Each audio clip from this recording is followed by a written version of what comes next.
तुम्हाला मला ही निवडणूक हातामध्ये घ्यावी लागणार आहे आणि जोपर्यंत तुम्ही आम्ही ही निवडणूक हाती घेणार नाही तोपर्यंत खऱ्या अर्थाच्या चळवळीच्या अशा गोरगरीब लेकरांच्या होतकरी लेकरांच्या पाठीची आपण उभं राहून यांना न्याय यांना सत्तेच्या स्थानी बसवणार नाही तोपर्यंत सर्वसामान्यांचे प्रश्न सुटणार नाही। या ठिकाणी उमेदवारांना समोरचा 1 महिना परिश्रम केलं आणि तो उमेदवार आतापर्यंत मला राजूभाया आमदारांनी आमचे जिल्हा अध्यक्ष तथा राजेदादा इटिकर आमदार साहेब यांनी मला फोन लावला, बोलून घेतलं किंवा तुम्ही दोघजण एकत्र या। मी त्यांना म्हणलं यायला काय अडचण नाही माझी, त्या ठिकाणी कसं करायचं सांगा म्हणलं तुम्ही। ते म्हणे तुम्ही एक जण पंचायत समिती घ्या, एक जण जिल्हा परिषद घ्या। मी म्हणलं काय अडचण नाही। मी जवळपास 10 वर्ष झालं म्हणलं मतदारसंघामध्ये प्रत्येकाच्या सुखादुखामध्ये उपस्थित राहतो आणि या ठिकाणचे समोरचे उमेदवार दिगंबर कराडे ते कधीच आपल्या सर्कलमध्ये 10 वर्षामध्ये आलेले नाही आणि तुम्ही काय करा म्हणलं सर्वे करा, सर्वेच्या माध्यमातून त्यांचं जर नाव आलं तर मी पक्षाचं इमानदारीनं काम करण्याचं काम या ठिकाणी करतो। त्यांनी सर्वे केला आणि या सर्कलमधील जनतेनं माझ्या सर्वेमध्ये माझं नाव आल्यामुळं मला त्यांनी उमेदवारी दिली आणि तुम्ही सर्वजण आपले तालुका अध्यक्ष देसाई साहेब यांना आग्रह केला की या माणसाला उमेदवारी द्या।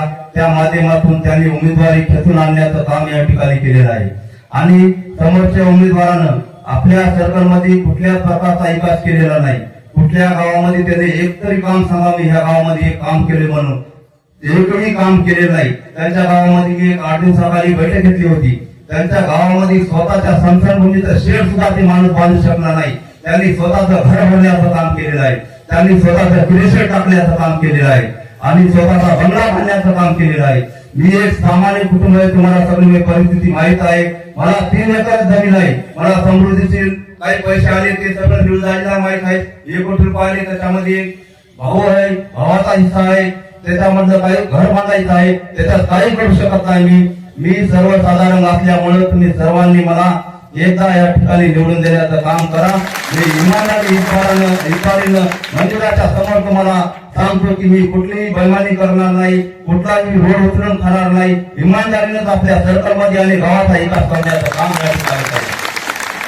आतापर्यंत आपण जेवढे कामं केलेत ती प्रत्येकाने सांगायची गरज नाही। आज मी माझ्या समोर सांगतो सगळ्यात जास्त गावामध्ये केले तर कामं मीच केलीच आहेत, कोणीच त्या ठिकाणी काम करण्याचं काम नाही। एक सुद्धा कामामध्ये मी भ्रष्टाचार करून उचलून खाण्यात विहिरीच्या फायला असोत, गोट्याच्या फायला असोत, फळबागच्या फायला असोत, आरोग्याचे काम असोत, शाळेचे काम असोत, हे प्रत्येक आपल्या गावामध्ये काम निधी आणून खेचून आणण्याचं काम या ठिकाणी करेल। आणि आपण दुसरा एक उमेदवार आहे धनगर टाकळीचा, त्यांनी एक कोणती तरी यशवंत सैना आणली, त्या यशवंत सेनेच्या माध्यमातून ती उमेदवार आहे। आणि आज तुम्ही टाकळीमध्ये जाऊन बघा, ते आज टाकळीचा सरपंच आहे। अक्षरशः त्याच्या गावामध्ये आपल्याला रस्त्यानं चालता येत नाही, सगळं घाण आणि रस्त्यानं पाणी असतो। आज तो माणूस पंचायत जिल्हा परिषदला उमेदवार म्हणून आहे। तुम्ही गावाचा विकास करू शकला नाही तर सरपंचचा काय विकास करू शकणार आहे। माझ्याकडे कुठलंही पद नसताना मी प्रत्येक गावामध्ये काम करण्याचं काम या ठिकाणी केलेलं आहे। आणि धनगर टाकळीमध्ये सुद्धा आम्ही आमचे तालुका अध्यक्ष शहाजीराव देसाई साहेब यांनी तिथं 1.5 ते 2 कोटी घाटाकडे जाणारा रस्ता लाईटचे काम करण्याचं काम या ठिकाणी केलेलं आहे। तो स्वतः सुद्धा काही करू शकत नाही तर सर्कल मध्ये काय करणार आहे तुम्ही। या ठिकाणी मी सर्वांना एवढीच विनंती करतो की मी एक सामान्य सर्व कुटुंबातला कार्यकर्ता आहे आणि माझ्यावर जर तुम्ही एवढी वेळ आला तर काम करू नका, तुम्हाला विनंती करून जायचं मला बघत सर्वांनी हक्कानं माझ्यासाठी काम करून तुमचा घरचा माणूस म्हणून या ठिकाणी काम करा।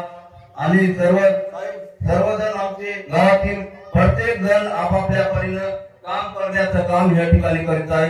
तुम्हाला एकदा पुन्हा हात जोडून विनंती करतो, माझ्यासारखा एक सामान्य कार्यकर्ता आपल्या गावातून कुटुंबाच्या याच्यामध्ये होऊ नये, त्यामुळे एकदा हात जोडून विनंती करतो सगळ्यांनी प्रत्येक गावामध्ये आपले चेहरे दारे त्या ठिकाणी जाऊन मतदान सांगा त्यांना। आणि एवढी